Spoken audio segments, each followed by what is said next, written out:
Assalamualaikum warahmatullahi wabarakatuh. Ashama arkafune daawwattoota fi hordoftoota koo akkam nagaa keessanii nageenyi koo kan jaalalaaf kabaja bakka jirtanitti sinaa qabu.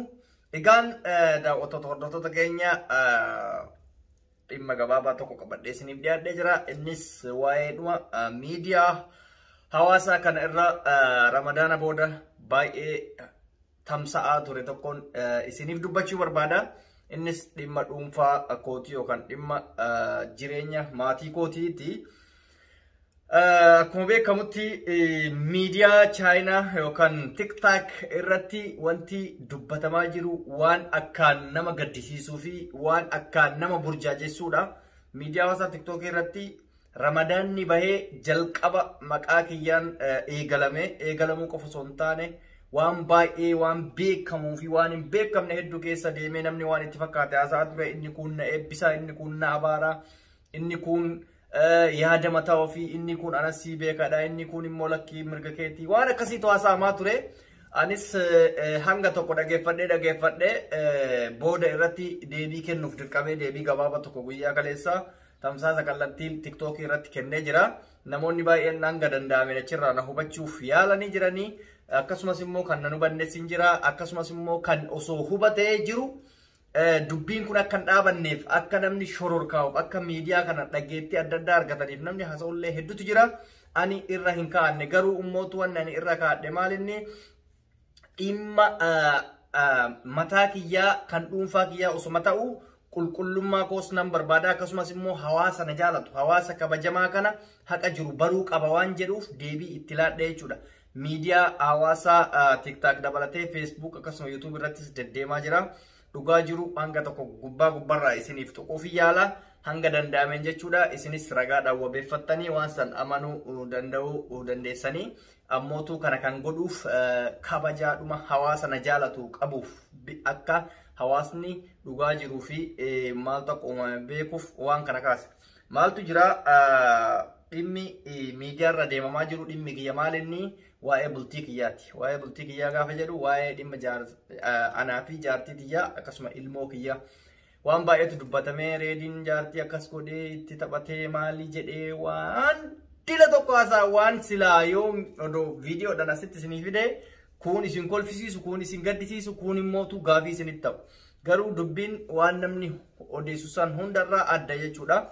Dhugaadha akkuma nama kamiiyyuu namni bultii keessan seenaa bultii keessatti rakkoon adda addaa mudachuun mala waliigalteen dhabamuu danda'a. Wanta ta'eeniyyuu namni yeroo tokko tokko walitti hin bu'ee jiru. Walitti bu'iinsa sanirraa rakkoon xiqqoo akkuma dhuunfatitti maatii kiyya keessatti uumamee ture sun rakkoo dhuunfati rakkoo hawaasaa yookaan rakkoo amma namni haasa'u sana osoo hin ta'in rakkuma dhuunfati waliigaltee dhuma mana keessatti jechuudha. Wantuma sanirraan kan ka'e hanga adda deemuu tokko geenye. Kuni waan private keessoo keenyatti garuu miidiyaa hawaasaatti irraa akka itti dhufe rabbii fi abbicha baasisan qofatu beeka jechuudha. Hangara kiyyaan waa'ee maatii kiyyaa takkaa miidiyaa irras fideen beeku takkaa mootu haasa'es hin beeku jechuudha. Kanaaf yaa uummata keenya waan isin hubatuu qabdan jalqaba irratti dhimma bultii kiyyaa anatu beekata. Yoon jiraadhes ana yoon dhiises ana. Ana sii beeka kana naa fuudhuu qabda kana gadhiisuu qabda kana maalii godhaa eenyummaanuu hiree mataa keetii sii murteessuu hin danda'u jechuudha. Namni jaalalaaf dhugaadha. Namni tokko tokko jaalalaaf jecha nuti akka dandeemneef akka maatiin keenya jaalala uumatuuf kaka'umsaaf miira adda addaa nama keessatti dhuma. Dhugaadha. Miirri keessan akkuma jiru ta'ee yoo danda'ame wanti sun hin godhamaa yoo hin danda'amne immoo hin dhiifamaa jechuudha. Kanaaf hunda keessa darbanii haasa'u osoo hin ta'in amma waa'ee bultii kiyyaa anaaf dhiisa nuti har'a isin haaraa gootanii haasoftan malee taateen amma miidiyaa irra deemamaa jiru kun taatee baatii jaha dura gara amma taatii yubbo baatiin jaha dura waan waliigalteedhaan adda deemamedha. Sanii dura mootu waan ta'amedha. Garuu har'a haaraa godhanii ajandaan biraa dhabamnaan kan silaa guyyaa goota camaatti dhabne aartistii jabaatti dhabne tokko dhimma kiyyarraa gaafa haasaan tokkoffaa kun na gaddisiise lammaffaa immoo dhimma jireenya kiyyaa keessa galee namni gaafa haasa'u na gaddisiise. Kanaaf maal jechuu barbaade an dubartii kamirrattuu gifis hin goone yoon gifii godhee jiraadhe anatu irraa gaafatama. Ammootu uummanni kiyya akka amanuuf haadha dhimmi ilaallatuu fi nama dubbii san fidellee miidiyaa hawaasaatti irra fidee maa inni wanti haasa'amu mee dhugaa keessan asii madhaa jedheeni namni tokko dhugaa isaa himachuu hin dandeenye dhugaan eessa akka jirtu ummannis bare jedheen amanee ofirraa dhiisee jechuudha. Maaliif maqaa nama balleessuuf hawaasa kanaaf akka namni hin hojjenne faamilee nama cabsuuf namni waan baay'ee godha jechuudha. Keessayyuu namni bultiidha yoo sitti dhufe waan baay'ee si godha. Amma hunda dubbadhu hundaafuu jechuudha. Wanti ta'amee jira. Nuti karaa nagayaatiin malee kan adda deemne karaa uleetiin karaa roorrootiin yookaan karaa maalitiin miti daran akka nu walitti kakaanee bifa haaraan nu wal balleessinuuf kaka'umsa guddaa nutti godhan garuu an akkas hin godhu akkasumas isillee waan sanii yaaddi jedhee yaadu warri nu yaaddan galatoomaa warri nu xaxuuf deemtan immootu ammas hin milkoofne wanti uumame waan isin jettan san irraan addaa irratti fuudhe namni jedhullee hin jira namni immootu isillee maal jette wanti hundi faalladha. Namni tokko jireenya tokko gaafa dhiise jireenyu bira itti fufa malee jireenyi sun dhaabate jedhee abdii kutee hin dhaabuu jechuudha. Kanaaf jireenyichi hin darbe jireenyi biraa itti fufee jechuudha. Jireenyi sun hin darbe jireenyi biraa itti fufe. Gariin maal jedha ilmoo walitti qabanii ilmoo dhorgatee nama hin jiran. Soba kunis ani ilmoo haadhaan adda baasuu hin danda'u. Haati immoo abbaadhaan ilmoo adda baasuu hin dandeettu. Ilmoon nu lameeniifuu ilmoodha. Ka danda'uun guddifata. Kadadhabu wal gargaara haala akkasiitiin malee akka namni yaade an ilmoo namarra darbadhee yookaan ilmoo tiyya fudhadhee haadha dho'iseema waan akkasii qaanyiidhaan nama waan akkasii gochuuf yaadas qabu mitattaafi anaafuyyuu sheemidha. Maaliif ilmoon tun borna gaafachuu dandeessii jechuudha.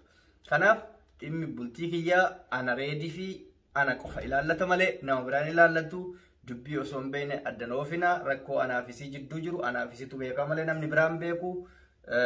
Kanaaf namni wanti na ajaa'ibe maa inni biyya jaarsi keessa jiru biyya manguddoo hayyuun keessa jiru keessatti bira dabarfamee gara biraa gaafa darbu natti dhaga'ame akka waan jaarsi hin jirre kun naatoo yookaan nu araarsuuf yookaan nu sirreessuuf osoo hin taane akka nu balleessinuuf akka nu waan adda addaa goonuuf waan san uumanii jechuudha.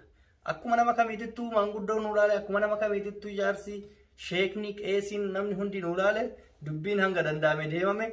Wanti mootu akka isin jetta san miidiyaan sirra ullee hin jiru jechuudha. Hanga yaale uummanni ofirraa yaale ofirraa dhiisee jechuudha. Nutis ofirraa dhiisnee jechuudha. Beektaa? Har'a wanti isin xiqqeessitanii haasoftammaa inni beeytanii haati dhimmaa an akkana ta'e jettee kan hin dubbanne bakka bu'ummaa fudhattanii gaafa dubbantu na cinqe. An abbaan dhimmaa waan kana isin akkana nagoota dhee kan hin dubbanne bakka bu'ummaa kiyya fudhattanii gaafa dubbattan na cinqaa jechuudha. Kanaaf dhimmi bultii tiyyaa keessisii gadi fagoo ta'uu dandeessi. Garuumoo bultii tiyya miidiyaa irratti fidee akkana akkasiin jedhu. Maaliif isiniin mari'adheen fuune isiniin mari'adhee hin hiiku isiniin mari'adheen deebisuu jechuudha. Anaafisii jidduutti waliigalteen jiraatu waliin jiraata waliigalteen jiraatu baatu adda deemaa jechuudha. Kan akkasitti hubatuu danda'uu qabdan. Baha dhimma nama dhuunfaa keessaa baha. Nagaadhumaan jiraadha. Maatii keessanii jiraadha. Dhimmi piraayiveetii dhimmi miidiyaa. Anaafisiin kan walitti qabnu miidiyaa hawaasatti. Miidiyaa hawaasatti irratti rakkoo adda addaa furamu. Gorsa yoo naa kennitanii fudha. Namni amma osoo bilbilee gara keessatti hin gorsa siif hin kennine gubbaa kanarra bahee akka nama si gorsa yoo godhee oduttaalee zarraaf qabaa kan na dhiisaadha. Si ajaa'ibaa bara. Kanaaf waan namaa keessa galurraa iftiqqeessaa. Wallaahi na dhiba. Namni keenya si faarsuufis hin jarjara. Si buusuufis hin jarjara. Beekna hundi keenya. Kaleessa gootota keenya jajjabaa meeqaa? Mataan gaggaragalchitanii gaafa inni rakkoo keessa galee immoo goota kiyya jettanii Artistaa Haacaaluu Hundeessaa fudhadhaa nama jabaa kana. Kaleessa qeerroo jirtuu irraa feerroo bittuu jettanii dachii fi samii isatti garagalchitan. Gaafa inni lubbuu dhabu goota keenya wayi jettanii dachii dhiphistan akka nama kaleessa santu inni hangasuma jechuun ol kaastanii hangasuma gad deebisuunis hin barbaachisu. Miira keessan jala hin deematinaa. Namni kaayyoo qaba. Namni adeemsa qaba. Namni tartiiba qaba. Yaadas qaba. Akkuma isin yaaddasanitti namni hin deematti. An fakkeenyaaf ati dirqama anama biltsiginnaa mormu. Dirqama biltsiginnaa mormuuf abaawota isin jedhee si dirquu hin danda'u. Kafaawota jedhee si dirquu hin danda'u. Maaliif? Sammuun kee sammuu kiyya waliif himna malee waliin dirqinu. Isin garuu dirqetti jirtanii jechuudha. Bultiin dirqamaa isin jirtu. Doorsisni adda addaa isin hin hojjetu. Walirraan dhageenyu jechuudha. Kanaaf hundi keessan akkasitti hubadhaa. Ani mootu yoo barbaachisaa ta'e qaama barbaachisanii fide ani bar hajaan qabu qaamuma dhimmi ilaalatsanuu fide aboo rakkoon xiyyaafte akka namni miidiyaa irratti haasa'usan immoo akka lafatti haasa'usan jedhee intarviyuu isinii godhuu nama danda'udha. Nama bal'isee yaaduudhaan nama tokko adda baheen jedhee xalaata godhadhee albee fi maaliidhaan ittiin fiigu mallaa jallisee booksii dhiigarra yaasaa isin ittiin fidu karaa dhuma nagaatiin isinitti fiduu nama danda'udha. Akkasitti hubadhaa. Yaada hubatuu barbaadda yoo jiraatan, wanti beekuu barbaadda yoo jiraatan koomentii godhadhaa. Yaada koomentii keessan irratti isiniif deebisuu danda'a. Gaaffii barbaaddan karaa bilisaatiin karaa dhiibba fi arraba hin qabne nagaafadhaa. Hunda keessaniifuu tartiiban viidiyoo tokko qopheessee hanga sadarkaa abbicha isinii dhiyeessutti isinii dhiyeessa. Waa'ee bultii jireenya haaraas yoo barbaaddan isin barsiisa. Akkasitti quba qabaadhaa. Kana akka hubannootitti isiniif kaa'achu yoo gaaffii hin qabaanne immootu galatooma ulfaadhaa. Yaadicha amma isiniin jedhe kana jalaa hafaa isiniin fayyadu. Gorsa yoo barbaaddan gorsa homaa rakkoo hin qabu. Kanuma isiniin jedhaa ulfaadhaa galatooma inshaallah. Ajandaa biraatiin yoo danda'ame walitti deebina. Silaa har'a waa'ee kana dubbachuu hin qabnu ture. Maaliif guyyaa gammachuu addaa keessa jiru keessa ture. Gammachuus gaddas qabna. Gaddi keenya aartistii jabaa Zarihuun Wadaajoo dhabuudha. Gammachuun keenya mootummaa fi waraanni bilisummaa Oromoo karaa nagaatiin yaada isaa biyya biraatitti furachaa akka jiru qaama sadaffaadhaan dhagaa jirra. Kun silaa gammachuu guddaa ture. Namni keenya gaa waan akkasiin barbaadu waa'ee saba dhiisee waa'ee nama dhuunfatitti lixee.